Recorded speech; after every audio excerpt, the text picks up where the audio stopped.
Hey everyone, it's Tony Nobley Jr. with Three Nails Studios coming to you again, talking about the book of James, The Path to Spiritual Maturity. I've been really excited to go through most of the book of James now. We're finishing up chapter 3. If you have a chance, go through, watch some of the previous episodes so you can get caught up. If not, here's a quick review.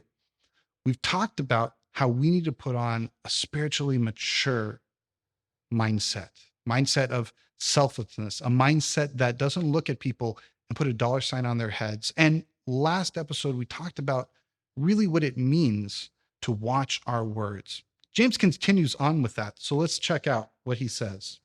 He says this: who is wise and understanding among you? Let them show it by their good life, by deeds done in humility that comes from wisdom. But if you harbor bitter envy and selfish ambition in your hearts, do not boast about it or deny the truth. Such wisdom does not come down from heaven, but is earthly, unspiritual, demonic. For where you have envy and selfish ambition, there you find disorder and every evil practice. But the wisdom that comes from heaven is first of all pure, then peace-loving, considerate, submissive, full of mercy and good fruit, impartial and sincere. Peacemakers who sow in peace reap a harvest of righteousness. Now, again, there's a few concepts that we need to understand in order to get the full picture of what James is saying, talking about how to grow to be a complete and mature Christian. First one is this idea of understanding. If anyone has understanding, another good way of interpreting this word is knowledge, learning, right? Is there anyone among you who has a degree or has lived life long enough to have the experience to give good advice?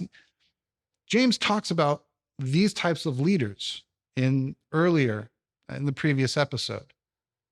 Is there anyone who has this type of already been gone down the path experience? Look for those type of people. A spiritually mature person is willing to look for them. But keep in mind that these people who have this influence on us, these people that we listen to, they should be put to a test. Do their words match up with who they are? Do their words match up and align with their beliefs? Now, James continues on, and especially when he talks about this idea of life, he says, let them live it out. When they live it out, he's talking about a lifestyle. It's more than just what they say one day a week or when they're on camera. How do they actually live consistently throughout? What do they model on a Monday or a Wednesday, not just on a weekend? What do their lives say? Watch out for that. Another thing is to understand the humility of wisdom. Wisdom has been talked about a lot. I want to take a little time to point out that humility can also be translated as gentleness. Just because we have a lot of knowledge about the Bible or life, it doesn't mean that we have the right to just swing it about as a weapon and whack people over the head with it. When you are a spiritually mature Christian, James says you're able to be gentle. That's what wisdom does for us. That's why it's so important to ask it from God, like he says in chapter 1, because when you get that, you're able to be gentle, kind. It's able to soften the edges of who we are. And finally, just want to talk a little bit about these three words he uses here, this idea of earthly, unspiritual, and demonic. Now, what this means is not quite a straight one-to-one. When it talks about earthly, it means rather than up from heaven. It's something that is here on earth. When he says unspiritual, it doesn't mean that it has unspiritual connotations, but rather that it's more logical. It's something that can really come from supernatural sources. It's something that comes from earthly logic. And finally, when he says demonic, he means it's not God. This type of wisdom that these people live, that these people are telling us, if it doesn't fit with what he's talking about, he's saying this has nothing to do with God. It's not where he is. It's not who he is. And it really is not the way that we need to be thinking. Now, in the previous section, James warns us about the higher standards that leaders are meant to be here. And this is the question that he's asking us. And we want to ask you is, who are you listening to?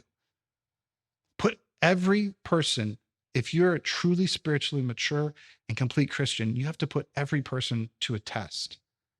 Do their lives live out? That means us here at Three Nail Studios.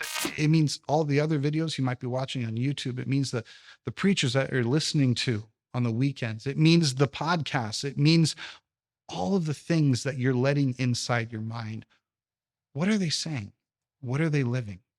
Yeah, they might be saying something that maybe makes sense or you like to hear, but it's the wisdom they're giving you, bringing you closer to God. These are the things that a spiritually mature Christian needs to watch out for, because it's not enough to just show up. James is telling us we have to live out our faith. And part of that means filtering and paying attention to who we are listening to. We hope you enjoyed this. Keep listening as we keep exploring the book of James and what it means to be a complete Christian. Hey everyone, thanks so much for watching. We hope you enjoyed it. Please don't forget to subscribe to our channel. We have more content that we'd love for you to watch. Also, it really helps us if you can like and leave some comments for us. It just helps us expand knowing what we want to put out next, and also lets us know where you're at and how we can connect with you. Thanks so much. We'll see you in the next episode.